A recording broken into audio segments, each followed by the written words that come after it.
Welcome to English Baba channel. Class 6 science का chapter number 6 है the living organisms characteristics and habitats. आज हम करेंगे इसके क्वेश्चन आंसर, तो जल्दी से वीडियो को लाइक कर दो। आई होप चिल्ड्रन आपने वीडियो को लाइक कर दिया है और अभी तक चैनल को सब्सक्राइब नहीं किया तो सब्सक्राइब कर दो सो दैट आपको हमारा सारे अपडेट्स मिलते रहे। क्वेश्चन नंबर 1 देखिए, what is a habitat. Habitat क्या होता है चिल्ड्रन? कोई भी ऑर्गेनिज्म जिस जगह पे रहता है, जिस सराउंडिंग में रहता है, उसे उसका हैबिटेट बोला जाता है। जैसे कोई फिश है, जो मछली है, फिश किस में रहती है? वाटर में, तो उसका हैबिटेट क्या है? वो वाटर है। अब जो लायन है, लायन कहाँ रहता है? जंगल में, डेन के अंदर। ठीक है, तो लायन का हैबिटेट है वो जंगल। तो आंसर कैसे लिखोगे? The place where organisms live is called the habitat. एक ऐसी जगह जहां पे कोई ऑर्गेनिज्म, लिव मतलब रहता है, कहलाता है उसका habitat. How is cactus adapted to survive in a desert. Children, आपने कैक्टस प्लांट कभी टीवी में या रियल में देखा होगा। कैक्टस प्लांट में कोई भी लीफ नहीं होती, ठीक है, उसमें कांटे कांटे होते हैं हर जगह। तो ये पूछ रहा है, जो डेजर्ट होता है, डेजर्ट में तो बहुत ज्यादा गर्मी होती है, डेजर्ट में तो पानी की बहुत कमी होती है, तो फिर वो वहां पे अपने आप को कैसे अडेप्ट करता है, कैसे सर्वाइव करता है?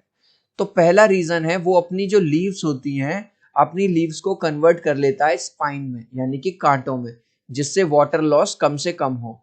दूसरा, उसके अंदर जो फोटोसिंथेसिस यानी जो खाना बनाने का काम जो पत्तियां करती थी, अब वो काम करता है स्टेम। तो पहला पॉइंट हो गया कि वो अपनी पत्तियों को, अपनी लीव्स को कन्वर्ट कर लेता है स्पाइन में, यानी कि कांटों में। और दूसरा, फोटोसिंथेसिस होती है स्टेम से।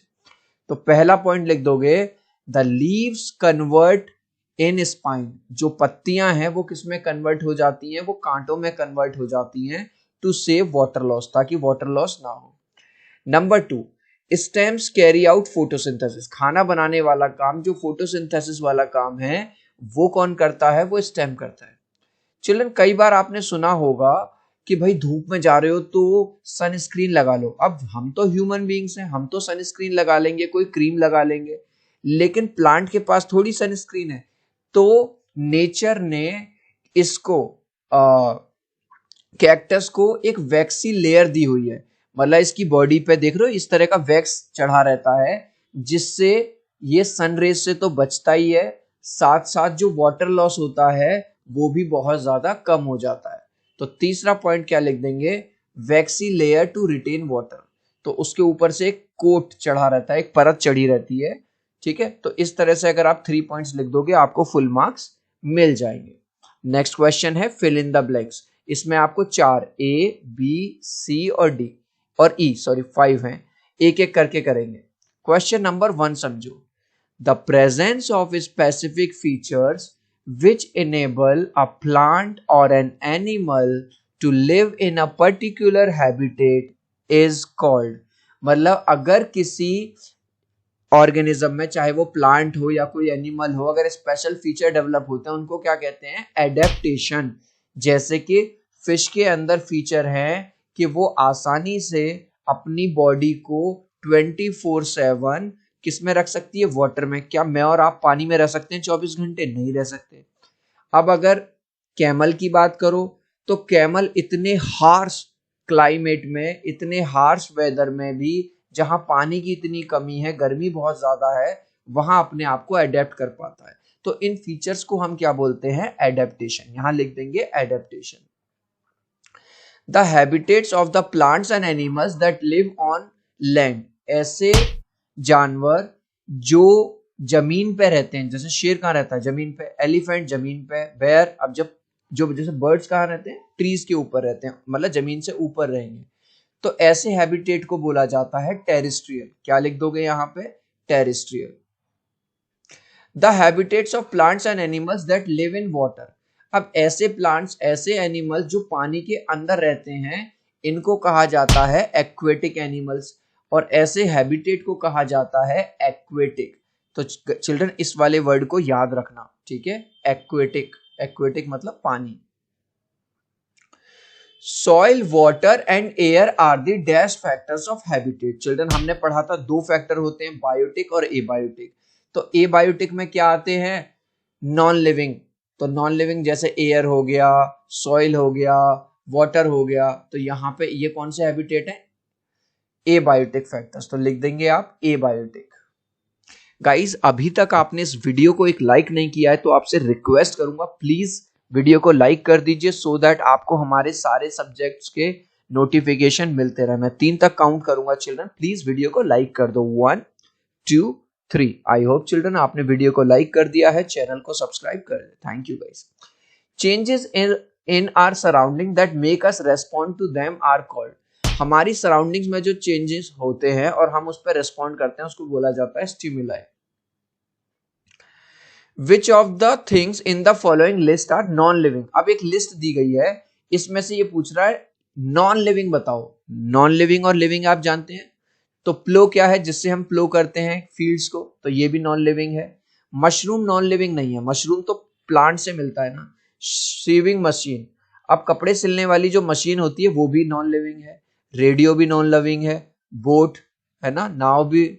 लेकिन वाटर हायसिंथ क्या होता है? ये एक प्लांट होता है, एक फ्लावर होता है, ठीक है, ये तो लिविंग बीइंग है। अर्थवर्म ये भी एक लिविंग बीइंग है। तो आंसर क्या लिखोगे? आपको नॉन लिविंग प्लो है, सीविंग मशीन है, रेडियो है और बोट है, ये सारी चीजें नॉन लिविंग है इनमें से।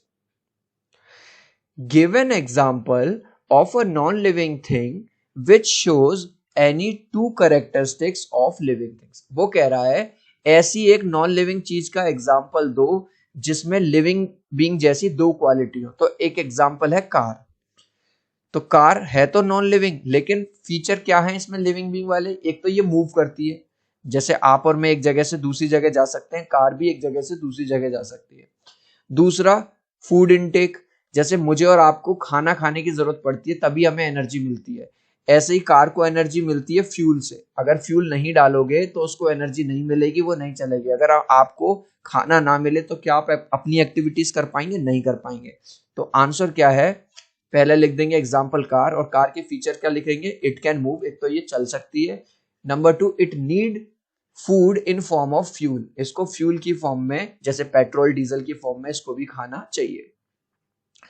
विच of the non living things listed below were once part of living thing. ये कह रहा है इनमें से कौन सी नॉन लिविंग चीजें हैं जो एक टाइम पे कभी लिविंग बीइंग थी। जैसे चिल्ड्रन बटर, अब आपने बटर खाया होगा अमूल वगैरह का, तो बटर किससे बनता है? मिल्क से। और मिल्क कहां से आता है? काउ से, बफेलो से। तो यानी कि अल्टीमेटली ये एक टाइम पे क्या था? लिविंग बीइंग था। लेदर देख लो, लेदर क्या होता है? चमड़ा। लेदर किससे आता है? एनिमल की स्किन से, ठीक है। तो एक टाइम पे ये क्या था? लिविंग बीइंग था। अब सॉइल है, सॉइल तो पहले भी सॉइल थी, अब भी सॉइल है। लेकिन वूल, वूल यानी ऊन, ऊन कहां से आती है? ऊन आती है शीप। शीप के जो हेयर होते हैं वही तो वूल होती है। तो ये भी एक टाइम पे क्या थी? लिविंग थी। इलेक्ट्रिक बल्ब, अब इलेक्ट्रिक बल्ब तो इंसान ने बनाया, पूरी तरह से नॉन लिविंग है। कुकिंग ऑयल, अब देखो जो कुकिंग ऑयल है, जैसे मस्टर्ड, सरसों का तेल आपके घर में यूज होता होगा, तो वो किससे आता है? प्लांट से आता है, मस्टर्ड प्लांट से आता है। तो ये भी एक टाइम पे लिविंग बीइंग था। सॉल्ट कभी भी लिविंग बीइंग नहीं था। एप्पल कहां से आता है? एप्पल के पेड़ से आता है, तो लिविंग बीइंग था। रबड़ कहां से आती है? रबड़ के प्लांट से। तो ये भी एक टाइम पे लिविंग बीइंग थी। तो आंसर क्या लिखेंगे? Butter, leather, wool, cooking oil, apple and rubber were once part of living things. ये एक टाइम पे लिविंग थिंग्स थे। List the common characteristics of living thing. Living thing क्या करते हैं? रेस्पायर करते हैं, सांस लेते हो, इनहेल करते हो, एक्सहेल करते हो। खाना खाते हो, यानी कि हमको खाने की जरूरत होती है, हम पॉटी करते हैं, एक्सक्रीशन बोलते हैं इसको, है ना। नंबर 4, हम रनिंग करते हैं, यानी कि मूव करते हैं। नंबर 5, हम रिप्रोड्यूस करते हैं। रिप्रोडक्शन मतलब अपने नंबर को बढ़ाना। जैसे डॉग, तो डॉग की एक फैमिली होगी, है ना, मम्मी पापा से हम आ गए, ठीक है। और दूसरा, हम साइज में ग्रो करते हैं, जो लिविंग बीइंग है वो साइज में ग्रो करते हैं। तो इसी बात को अगर आप लिखोगे तो कैसे लिखोगे? Common characteristics of living things are respiration, मतलब हम सांस लेते हैं, है ना। फूड इनटेक, हम खाना खाते हैं या नहीं खाते? खाना खाते हैं। नंबर 3, एक्सक्रीशन, भाई जो भी हम खाना खाते हैं वो डाइजेस्ट होता है, और जो वेस्ट प्रोडक्ट होता है वो हमारी बॉडी बाहर निकाल देती है, इसको हम एक्सक्रीशन बोलते हैं, और सिंपल लैंग्वेज में पॉटी करना बोलते हैं। मूवमेंट, हम चलते हैं, फिरते हैं, दौड़ते हैं। रिप्रोडक्शन, हम अपना नंबर बढ़ाते हैं, है ना, सबकी फैमिली होती है। ग्रो एंड डाई, हम पहले छोटे से थे फिर अब बड़े हो गए और बड़े हो रहे हैं और धीरे धीरे हम ग्रो कर रहे हैं। नेक्स्ट क्वेश्चन देखिए, explain why speed is important for survival in the grassland for animals that live there.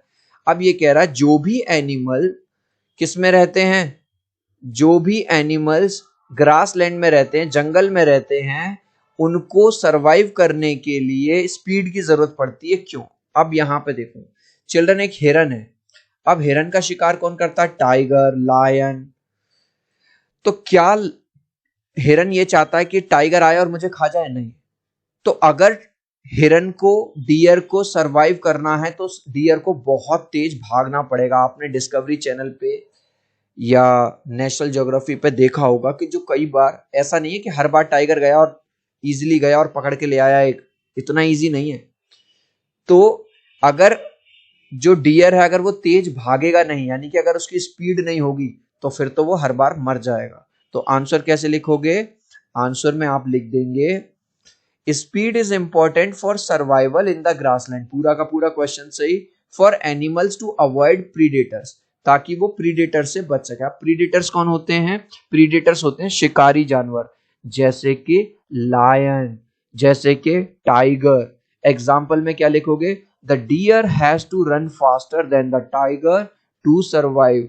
अगर किसी डियर को सर्वाइव करना है, अपनी जान बचानी है, तो उसे टाइगर से तेज दौड़ना ही पड़ेगा। मतलब स्पीड जो है बहुत ज्यादा इंपॉर्टेंट है।